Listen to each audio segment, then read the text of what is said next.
What's up guys, Brian Grant here of ContestChampion.com. Today I have some advice for you guys when it comes to farming revives in this game.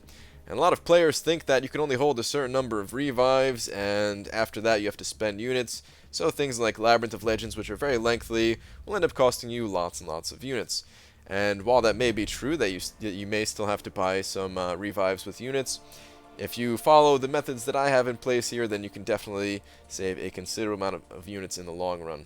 So first up, I have 15 of these level 1 revives here. As you guys know, that's the cap, and you can have a few left over in your stash, but those only last for a certain amount of days, which I'll get to one way of getting around that just a tiny bit in a second here. I've got 12 of these level 2 revives, and these things are not the easiest to farm.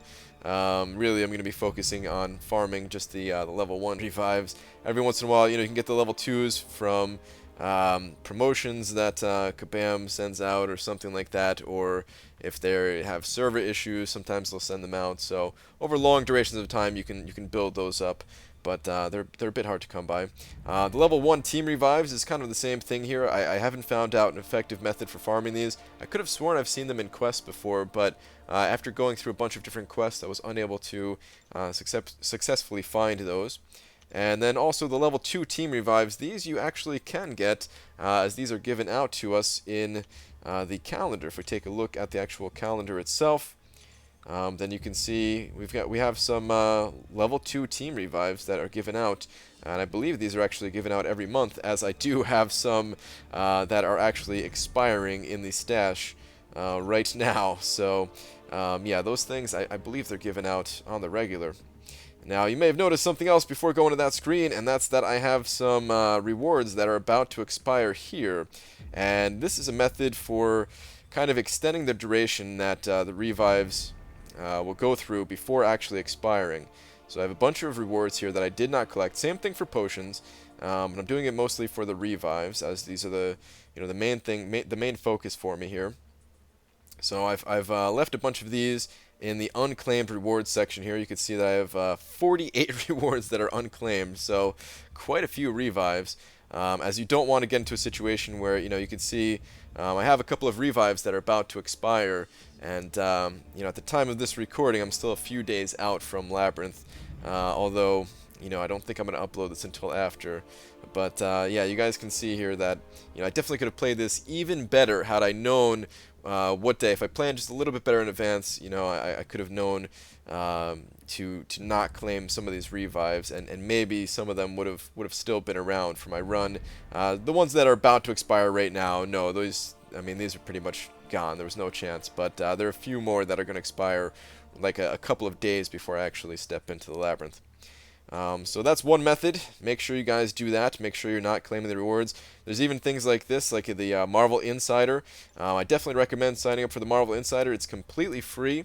Basically, you go to this website, just type in Marvel Insider on Google, and you can claim different rewards. Actually, I'll show you what the website looks like right now. So here we are at the Marvel Insider website, and basically you do certain things to gain these points.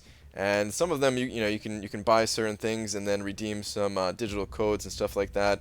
But other things, just like completing the monthly event quest, you can type in your information on the website and get these points completely for free. And then you sign up for packages here that will include various goodies. You can see here sometimes they give out champions, sometimes there'll be potions, and in the case of the one that I just redeemed, I'm actually getting 5 revives here, and this was completely free to do, very easy to do all the Marvel Insider stuff. And every once in a while I'll just look for a decent package on the website after typing in my information for completing the latest monthly event quest. So a lot of times the Marvel Insider rewards, they're kind of whatever, man.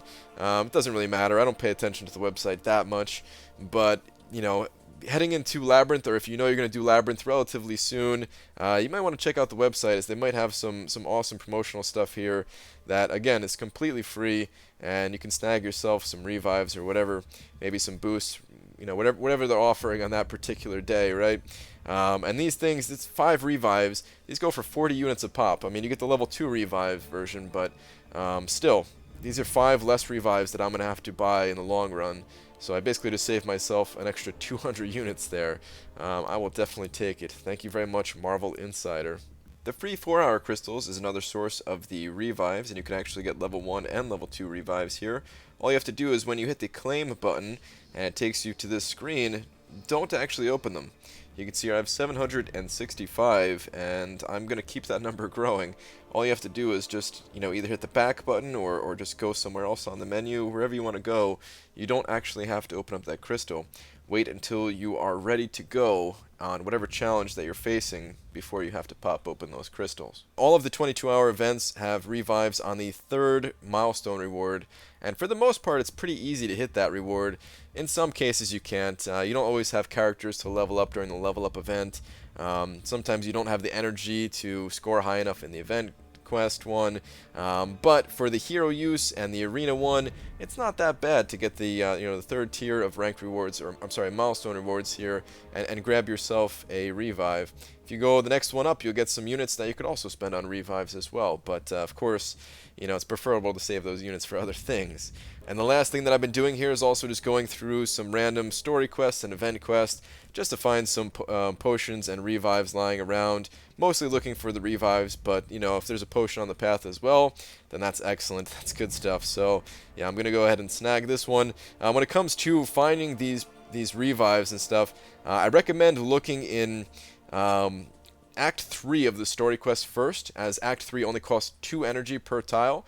Right now I'm in Act 4 as I couldn't find any more in Act 3, and it's not so bad. This is actually taking me quite a bit of energy to get through this path here. I can't remember exactly how much it was. I think it's about 70 energy, maybe even a tiny bit more.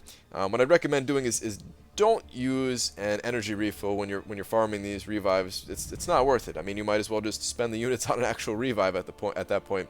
But if you're done with all of your other quests, if you finished your monthly event quest, if you finished everything else that's going on, you don't need to farm any catalysts at the moment, or you just want to save some units leading up to a big event like Labyrinth, then yeah, for the 2 weeks leading up to Labyrinth, try to find as many of these revives as possible. Don't worry about spending your energy here. Grab as many of these things as you can, and it's going to save you a lot of units in the long run. But in any case, guys, that is going to do it for my tips on farming revives. Just keep in mind that they do last for just under 14 days in your extra stash. So, if you are planning on doing Labyrinth of Legends, really try to make a big push for farming these things, spending your energy questing, making sure that you get all of the milestone rewards for the 22-hour events 2 weeks prior to you entering the Labyrinth.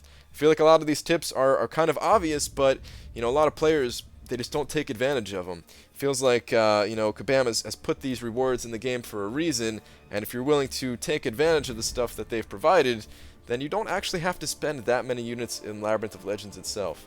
Now, again, I'm kind of recording this right before I enter the Labyrinth, as you can see here, so maybe I'll regret everything that I'm saying, but I have a feeling that I'm not going to have to spend that many units, and hopefully I was right, as by the time this uploads, well, it's not going to say 0% anymore. Thank you very much for watching, guys, and I will see you in the next video. Take care.